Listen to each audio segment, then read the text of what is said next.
Hello everyone, today's video is on fragrances that smell like lipstick or makeup. So typically powdery, slightly sweet. Makeup's usually scented with things like cherry, has that powdery kind of lightly sweet scent, and all of these either have an element of that or they are dominated by that. So I'm going to start off with this one here. This is Violet, that's the name of the house, Violet, Maison Violet, and the fragrance is called Pourpre d'Automne. I have spoken about this one several times before, so I won't dwell on it too long. In fact, there is a review on my channel. This is mostly to me a sweet candied violet and powder. I get a little bit of a cherry almond hint in here, but it's not a full-on gourmand. It lasts quite well, but it doesn't project quite as much as I'd like. It does project enough. I wish it was stronger just because of how much I love the scent of it. But I wear quite a lot at a time when I'm wearing it to get that hit. But it isn't the kind of scent that would really work beast mode anyway, but I just really love how it smells. The violet in here is absolutely beautiful, so it kind of brings to mind an expensive powder puff kind of makeup smell. Let's get the little ones out the way first. So the next one is Traversee du Bosphore from L'Artisan Parfumeur. This is a gourmand and it really smells more like Turkish Delight than anything else, but it does have a makeup element because it's rose, iris and powder, and together they do bring that makeup powder type scent. This is really delectable, very delicious, and I think it's gorgeous, but it is not full-on makeup. It just has a hint of a makeup vibe. It's more about the Turkish Delight. Then the littlest one is a sample. Lizzie from Rose & Jones sent me this sample. I used to own a bottle quite a few years ago, Misia by Chanel, and this I think is probably one of the best renditions of makeup on this tray, one of. And this has rose and violet again and the iris, and it's kind of sweet but not too sweet, powdery not too powdery. It lasts really well. It's a very classy, it is Chanel after all, and it smells to me more like lipstick and powder. One of those really lovely expensive scented lipsticks and a gorgeous expensive makeup powder at the same time. Let's go to this one here. This is more this one's a little more different. This is mostly rose centric and it's a very fresh kind of rose. There is ylang ylang and jasmine in here, but it's more about the rose to me, and again lots of powder. It's quite sweet as well, so it's sweet, fresh, powdery rose with just a little bit of backups from other florals. So it's not full-on makeup, but it does bring that to mind a little bit. That's two more hearts from Gorilla Perfumes, aka Lush. So next up I have a decant here that I got in a swap with Lizzie from Rose & Jones again. Dior Dioramour. This is the high-end line from Dior, and I have to be honest with you, I don't particularly like this that much. It's not quite sweet enough for me. To me this has a green, sharp green note in it, and it reminds me of Prada's Infusion d'Iris. So if you like that, you'll probably like this. If you like your makeup scents less sweet, then this could be the one. But for me it's not quite sweet enough.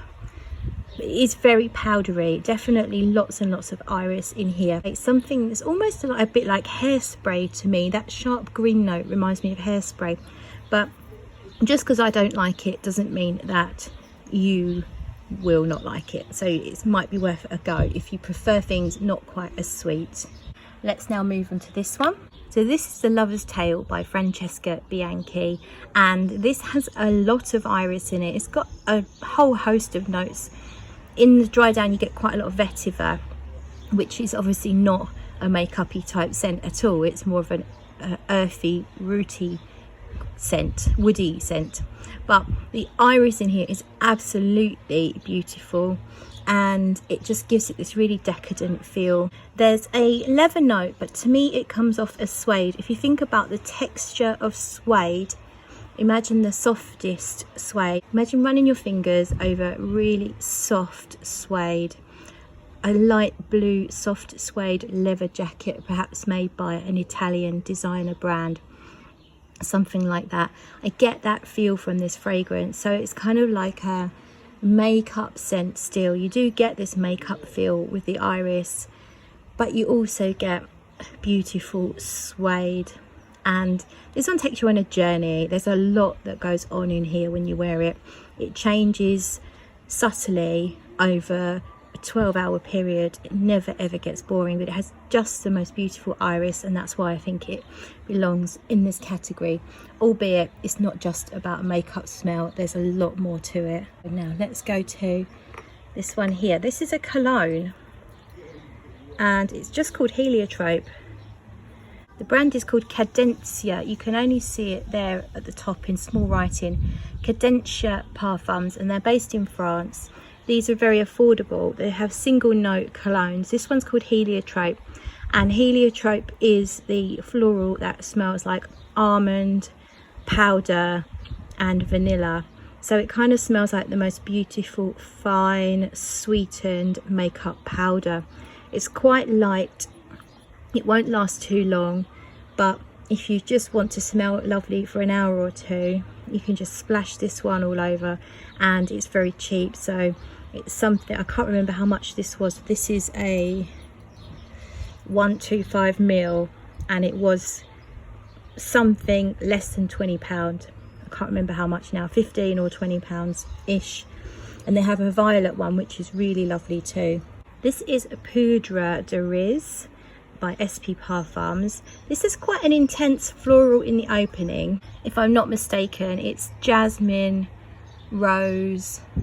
It has a solar feel. It feels like the kind of florals that you would choose to wear in the sunshine, or that might even scent a suntan lotion. But as it dries, there's this lovely rice powder note, and again that brings to mind a beautiful face powder type scent that's got the florals still remaining, but the florals go from taking center stage to slowly taking a bow and standing at the back while the powder starts to take that center stage. It's a really beautiful fragrance and very long lasting as well. The next one is Papillon Angelique. Papillon Artisan Perfumery.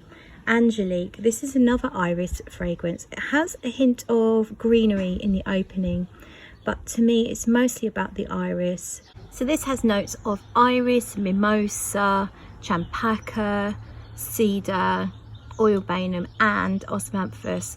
But if I'm honest with you, I don't really feel all of that. I think the mimosa I can understand, because mimosas are sweet and powdery.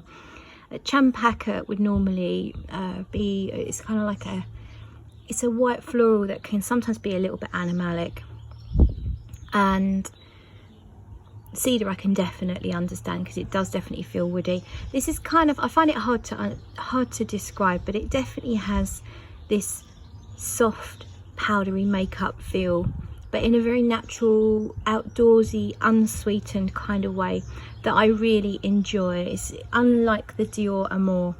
There's nothing jarring in here to my nose. It's very comforting, outdoorsy, but just has that lovely iris to make the makeup-y type scent. The next one is New York 55 from 4160 Tuesdays, 4160 Tuesday. This is another rose and violet concoction. This is a much sweeter variation, and it's got a bit of candy floss in here, like cotton candy, gives it that sweetness. I think there's some raspberry as well, so it's quite a sweet, so it's like a makeup that's been made for children, maybe extra sweet, extra fruity. This is a really fun, frivolous fragrance. I really enjoy this one. A great daytime scent if you want a sweet daytime sort of spring scent. put a little spring in your step, this one will. It's lovely and sweet. I think there's some vanilla in here, and I believe there's probably some white musk as well. It's really fun and beautiful, young kind of makeup scent. Now then, this is the final one, and this is Prada's Tainted Love. This is from their high-end collection. An absolutely stunning, hefty bottle with a metallic lid, and this is a really full-on makeup smell. To me, it's got a kind of a slightly bitter, not exactly green, but a non-sweet note in here that counteracts some of the sweetness. It is there's a bit of almond as well. This is another one that reminds me not only of powder but lipstick. So there's sweetness, it has pear, rose, violet, raspberry, iris, peach, and I think it's musk as well. To me, it just really hits the spot when it comes to makeup. It's that sweet spot of not being too sweet and not being not sweet enough for my taste. I don't know that I really pick up on the pear, which is a shame because I am currently really seeking out pear fragrances. I need to wear it a little bit more, I think. I have reviewed it, so I'll link, most of these have been reviewed, most of them. So I'll link them below so that you can check them out if you want to. But yeah, this one just is a really lovely, soft yet noticeable makeup and lipstick scent. So I think raspberry does always help with making that kind of lipstick scent, and then the iris and the violet and the rose give you the powder, and then this has almond, which is a really nice facet, just gives it kind of like a different type of edge to it. Very enjoyable scent. And I'm going to mention one more that's not here, which I used to have a decant of, and that is Guerlain French Kiss. The closest thing to Guerlain French Kiss from this table is a Misia. But if you took Misia, which, so it's rose, violet and raspberry and vanilla mostly, and it's quite syrupy though. So Misia is more powdery and has a slight soft, musky, woodsy base. French Kiss is a lot more syrupy. It feels like the raspberry is amped up. It's sweeter and much more gourmand take. So it's like Misia decided to have a baby maybe with this one here, so it's sweeter, so heading more towards the New York 55. But it's really one to check out if it sounds like your thing. The raspberry is more jammy in there, but it still does give you makeup vibes. It's called French Kiss after all, so it's definitely supposed to be smelling a bit like a lipstick. So that is it. That's my makeup powdery lipstick scents. I hope you enjoyed it. If you've got any suggestions, other makeup type scents that we should be checking out, please let me know. One on my radar is Prada Candy Gloss. I kind of want to check that one out, so that's on my list to try. And I used to have Lipstick Rose by Frederic Malle, which is rose, violet and vanilla, but I found it a little bit too linear. It was very beautiful, but it didn't change much on my skin, so I ended up selling that one. So yeah, thank you so much for watching, and I will see you in the next video.